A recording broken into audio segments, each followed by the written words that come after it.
Dear me. Oh, hello there. I'm sure you're all fed up with me talking about the wokey-cokeys, progressives, and the people who are generally trying to destroy my people, my island, my country, traditions, values, languages, etc. Let's take a break from that.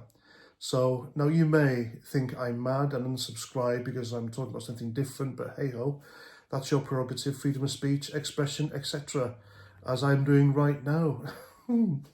Now then, so I was part of Exercise Pond Jump West. Now every regiment does this, or British Army regiment, or did. I'm not sure what they do now. Bearing in mind I left the army in 2005. I may have forgotten some of the terms, but it still lives within me. And we went over to a Canadian Army camp. It was in the northwest of Canada, British Columbia, Banff National Park, Medicine Hat. Those of you who served in the army and done that, then it's not a big hoot, is it? It's not fun at all. It really isn't. But what was meant to be a month-long exercise turned out to be 3 months because the weather. We were snowed in overnight. The snow was up here. It was ridiculous. It was lovely, but still, we wanted to go home. Plus, RAF flights were unavailable because they were ferrying troops to and from Iraq and Afghanistan at the time. So we weren't priority, even though we were operationally ready after doing that and we were fresh. For some reason, that's how the British Army works. Hey-ho. Now, one of our lads, a Fusilier, he decided to get up in the middle of the night when it was minus 25, and he walked from the Canadian Army camp, where we were based, to the Cannex, if I remember, which is the Canadian Army's version of the NAFI. And this was 3 miles away down the road, a long straight road. Straight roads everywhere. Never seen anything like it. It's like Milton Keynes. It's confusing as hell. My compass goes like that in Milton Keynes. That's why the other half drives there. Anyway, so this lad got a bit peckish and walked down to the Cannex 3 miles away in deep snow, minus 25, in shorts, flip-flops and t-shirt. All toes amputated, Kazivac back home. And that's it, army career finished. What a fucking idiot. So in the middle of all that, we had R&R. And it was a week of doing something. Now, I wanted to do horse riding, however, I didn't put my name down in time. I ended up doing the glacier walking up in the mountains. I think it was Mount St. Nicholas, and off we went.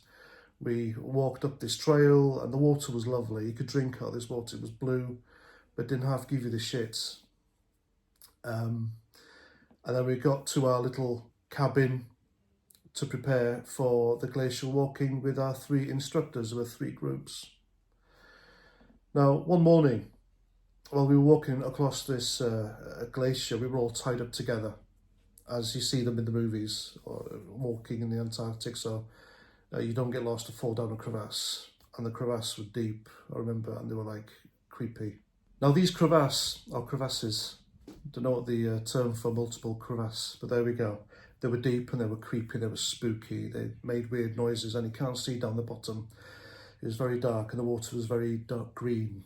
I don't like that shit. And our instructor halted and he looked down and suddenly he puts his pickaxe on the floor and he takes a photo. I'm wondering what the hell's going on. Then he beckoned us all over. So off we went. And what we saw was a footprint, shit you not, a massive big footprint. It was like, it was huge. This thing was huge. And as we were walking along the glacier, this trail of footprints was going left to right, then it veered off and straight ahead. So I thought, bloody hell. I knew immediately because I'm aware of these things since I was young. Nobody else knew. The instructor knew because he's from up there, but some of the lads were like, what the hell's a Bigfoot then? So I knew immediately. Now, it could have been a hoax. Somebody could have climbed up there at night, but I doubt it because it was so flipping dangerous. And you had to know where you were going and be a professional, I reckon, to do that at night because this thing was found like 8 o'clock in the morning. We were up and up there, which was weird. So we followed these footprints for about probably half a mile where they disappeared over a rocky outcrop and down this mountain, and that was it. So the whole group was spooked. We told everyone when we got back. They were all spooked. They all thought it was a hoax. The instructors didn't think it was a hoax. They had a little mothers meeting with each other outside the hut afterwards, I remember, and they were quite concerned. I remember them saying Bigfoot and stuff, and who could it be? None of us could have done it. Could the other group done it? Who knows? But no, not at night. No one is stupid enough to go there at night. So that morning, I got up like 6, and it was still slightly dark, but not too much. It was dawn, obviously. It was a weird dawn. It was fog everywhere, and I needed to go for a piss. Now, I didn't use the toilet inside because it was basically a hole with a bucket at the end, and some of my mates and squaddies, they were known to wait there for someone to have a shit and then just grab their asses and scare the shit out of them, literally. So I wasn't gonna do that. And it always happened in the morning. So I knew there was a river, or a little stream, a couple of meters in front of this cabin, so off I went. So I put my flip-flops on, put my shorts on, t-shirt, jumper, my lovely green army jumper, which was a good piece of kit back then, probably the best piece of kit the army did, was the woolly jumper. Still had the lines in it, which I had to iron with soap. God, if you remember that. And so I walked to this stream, ready to unload, and a gust of wind hit me. And along with this gust of wind was this just rank smell. It was like piss, ammonia, shit, wet dog, I remember. And something weird. It was like burnt beans, I think. If you ever burnt Heinz baked beans, it smelled to that.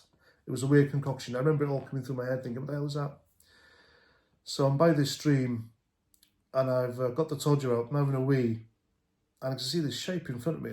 Now this shape was probably 5 meters in front of me. I couldn't see it properly because of the fog, but this shape was, I would say, 8 feet tall, and it was just stood there.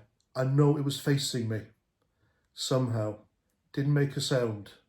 I know it was there, it was real, and it was looking at me. I thought, okay, it's a bear, it stood up. Don't make eye contact, because I know we were told don't make eye contact with grizzly bears because they see it as an act of aggression. Then I backed off. My willy was still out through shock. So I was backing off with my willy hanging out my shorts. When I got to the cabin, I got in, locked the door. There was an instructor that said, I think there's a grizzly or something out there. Okay, we'll wait here for an hour or two. We'll keep an eye out. And then I remember thinking about it. When this thing was stood up, it had shoulders.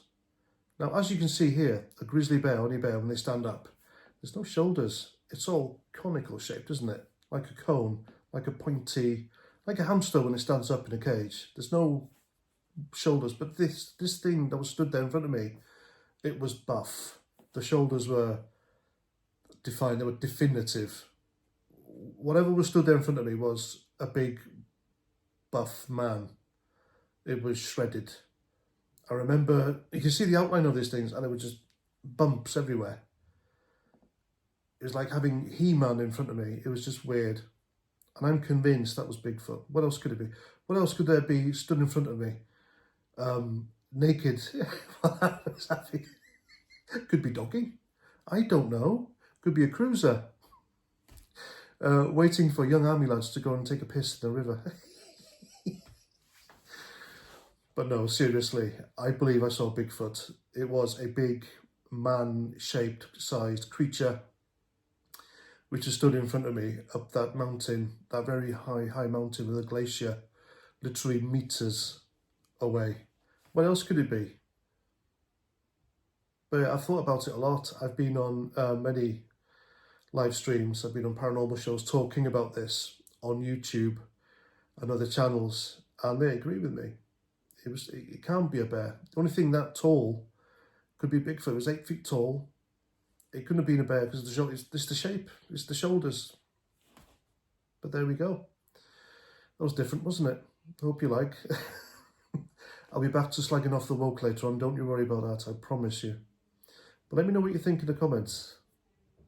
Interesting, isn't it? Until the next time, have a great day, and Roger Trout. And essential Christmas reading, by the way. You know what I'm talking about.